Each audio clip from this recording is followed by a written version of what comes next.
দুনিয়াটা হচ্ছে একটা অনিশ্চিত জায়গা। এক নম্বর কথা হচ্ছে দুনিয়াটা কি অনিশ্চিত জায়গা। এখানে কোনো কিছু নিশ্চিত না এবং কোনো কিছু স্থায়ীও না।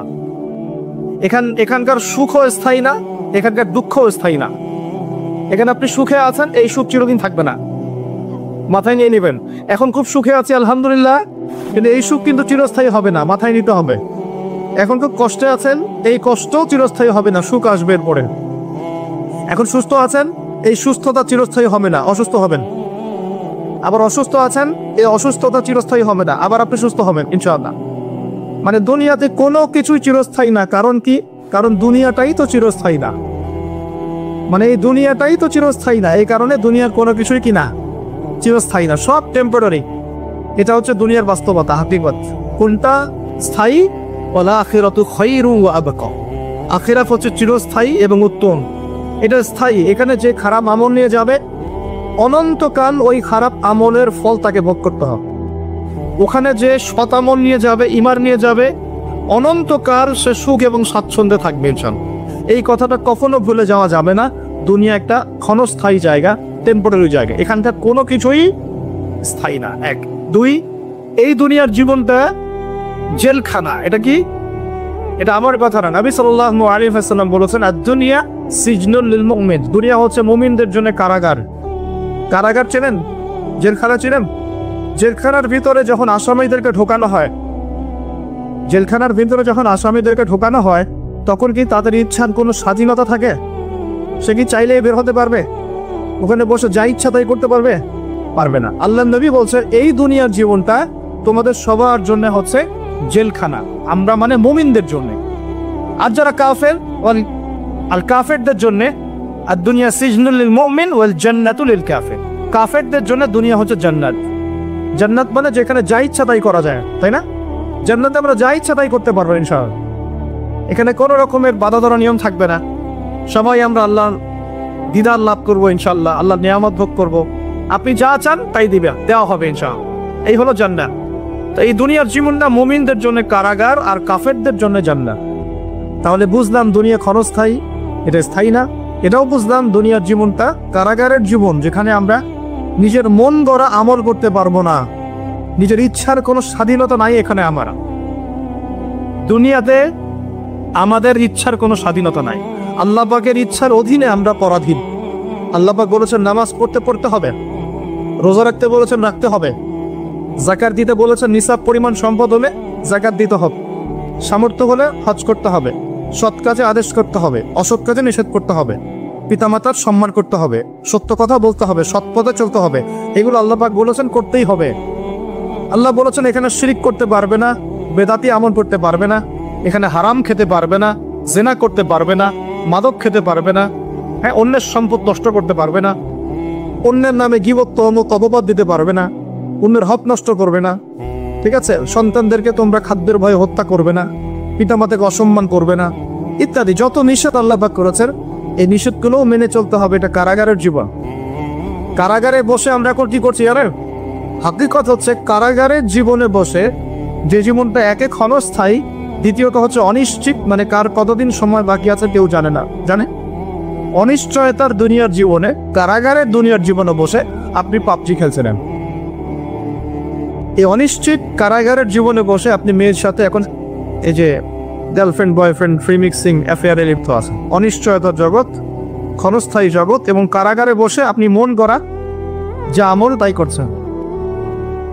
কারাগারের জীবনে বসে আপনি সুদ খাচ্ছেন, অথচ আপনি কারাগারে আছেন। কারাগারে বসে কেউ মাদক দ্রব্য সেবন করছে, কারাগারে বসে বসে। কারাগারের জীবনে বসে কেউ অন্যের নামে গীবত তহমত করছে, অন্যের পিছনে পড়ে আছে, নিজের কবরের কোনো ফিকির নাই।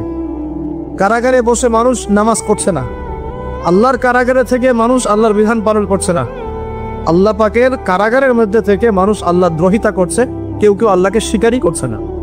এমন হচ্ছে না? এটা দুনিয়া।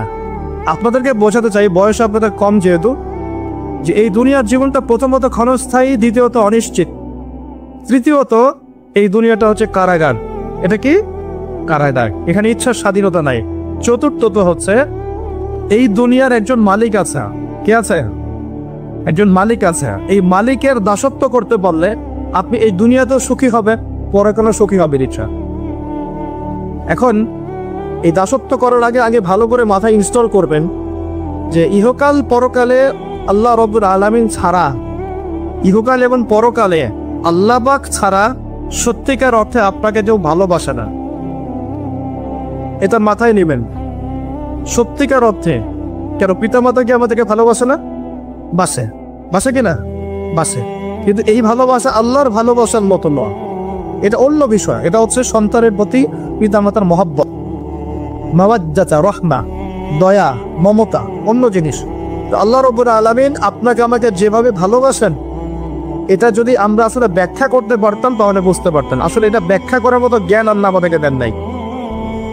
যখন আমরা বীর্য ছিলাম, বীর্য বোঝেন?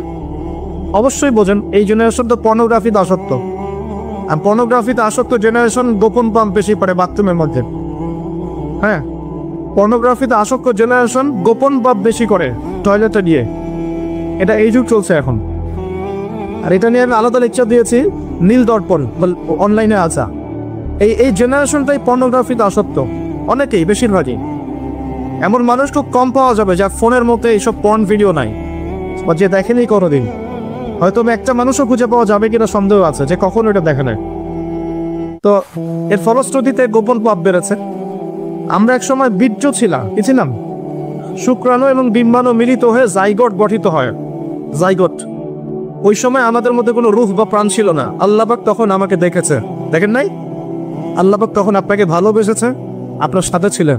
আল্লাহ আপনাকে তখন মহব্বত করেছেন। আল্লাহ পাক তখনও আপনার খেয়াল রেখেছেন। আপনার প্রভু আল্লাহ পাক, আপনার রব আল্লাহ পাক তখনও আপনাকে দেখেছেন যখন আমরা জাইগোট ছিলাম। তারপর হচ্ছে আলাক। আলাক মানে জমাট বাঁধা রক্তপিণ্ড। মায়ের গর্ভে রক্তের পিণ্ড আকারে ছিলাম, কোনো হদিস ছিল না আমাদের। এই মহাবিশ্বে আমাদের কোনো অস্তিত্ব ছিল না, একটা মাংসের টুকরা ছিলাম, এতটুকু। আস্তে আস্তে এর মধ্যে হাড় এসেছে, হাড়। যখন 4 মাস 10 দিন বয়স হয়েছে, তখন আল্লাহ রাব্বুল আলামিন তার নিজ অনুগ্রহে আপনার আমার রূহটাকে পাঠিয়ে দিয়েছেন ফেরেশতার মাধ্যমে। সেই ফেরেশতা এসে মায়ের গর্ভে আত্মা বা রূহটাকে ফুঁকে দিয়েছে। এরপর বাচ্চাটা নড়াচড়া করা শুরু করেছে। তখন আপনি মায়ের গর্ভে ছিলেন, আমি মায়ের গর্ভে ছিলাম। আমরা আমাদের অস্তিত্ব জানতাম না। আল্লাহ পাক আমাদেরকে লালন পালন করেছে। তখনও আল্লাহ পাক আমাকে ভালোবেসেছে। তখনও আল্লাহ আমার সাথে ছিলেন যখন আমার কোনো অস্তিত্ব ছিল। এরপর আস্তে আস্তে আপনি বড় হয়েছেন। মায়ের গর্ভে আমরা কি করেছি আমরা জানি না, আমাদের মনে নাই। আমরা লাথি দিয়েছি, ছোটাছুটি করেছি, পানির মধ্যে ছিলাম, খাবার খেতে পারতাম না, মা যা খেত তাই খেতাম। আমরা নিজেদের ভরণ পোষণ দেখাশোনা করার মতো স্বাবলম্বী ছিলাম না। তখন আল্লাহ পাক আপনাকে দেখছেন, আল্লাহ আপনাকে দেখছেন।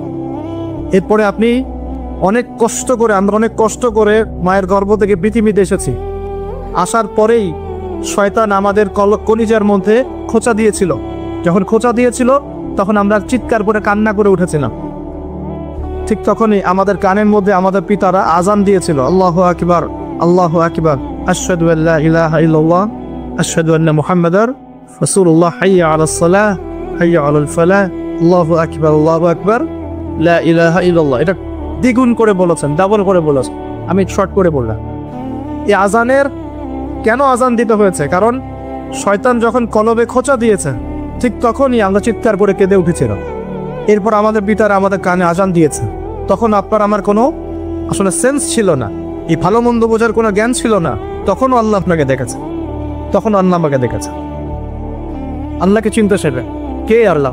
আমি আসলে ব্যাখ্যা করতে পারছি না, আমি জানি পারবো না, আমি ফিল করতে পারছি কিন্তু বোঝাতে পারছি না যে আল্লাহ পাক তখন আপনার আমার সাথে ছিলেন। আর যখন মায়ের গর্ভে রূহটা এসেছিল তখন ফেরেশতা 4টা বিষয় লিখে দিয়েছে আমাদের জন্য। এই 4টা বিষয়ের বাইরে কিচ্ছু হবে না। ফেরেশতা লিখে দিয়েছে আল্লাহর হুকুমে।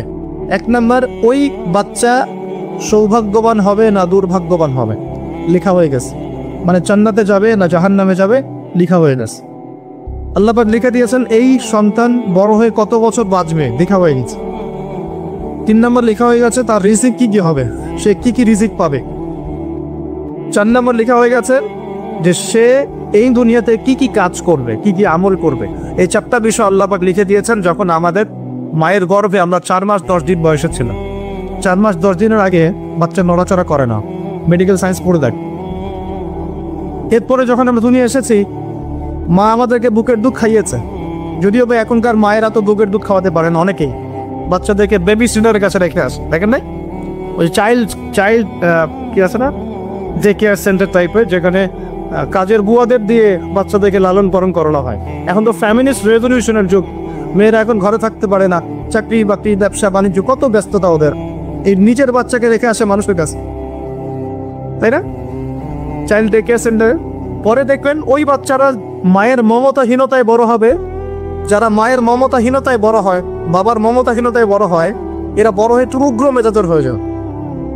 পৃথিবীতে যত মানুষ এই যে অন্যদেরকে হত্যা করেছে বা ওভার এগ্রেসিভ ছিল, ওই মঙ্গলদের কথা বলেন, এই যে হিটলারদের কথা বলেন, পৃথিবীতে এগ্রেসিভ মনোভাবের যায় যারা সন্ত্রাসী এবং অন্যান্য কর্মকাণ্ডের সাথে যুক্ত থাকে, এদের একটা বড় অংশ মায়ের মমতা পায়নি ছোটবেলায়। মায়ের মমতা খুব কঠিন জিনিস, বড় জিনিস। আজকেও যারা মা বাবা সাপোর্ট পায় না সমাজে, পরিবারে, তারা কিন্তু মন থেকে খুব ভিতর থেকে খুব ডিসঅ্যাপয়েন্টেড থাকে, হতাশ থাকে। পরিবারের সাপোর্ট নাই, এক পর্যায়ে গিয়ে মাদকের কাছে গিয়ে শান্তি খুঁজতেছে।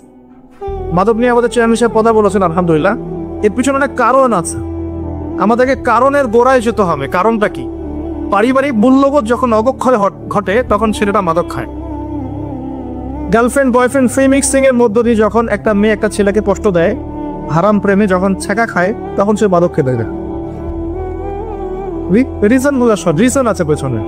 তারপর যখন তাকে আমরা নামাজি বানাতে ব্যর্থ হই, সে অন্য কোনো জায়গায় সুখ খুঁজতে যায়, হয় মাদকের কাছে, অথবা গার্লফ্রেন্ডের কাছে, অথবা যে গিটার, অথবা যে আপনার কোনো মিউজিক্যাল ইনস্ট্রুমেন্ট, অথবা গান।